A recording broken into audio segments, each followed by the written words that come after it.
19 verse 1 to 10. Si Zacchaeus ang tax collector.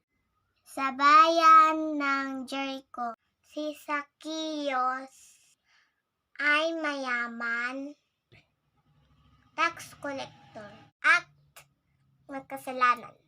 Isang araw gusto niya ningnan si Jesus dahil siya ay pandak at siya ng puno para makita si Jesus. Nakita siya ni Jesus. Siya'y tinawag, niyaya sa bahay ni Zacchaeus. At dooy nanako si Zacchaeus.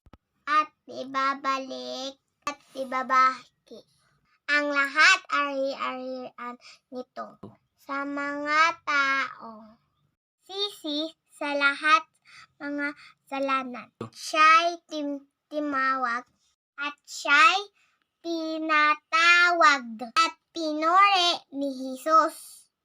Mula ito sa lupa hanggang sa langit.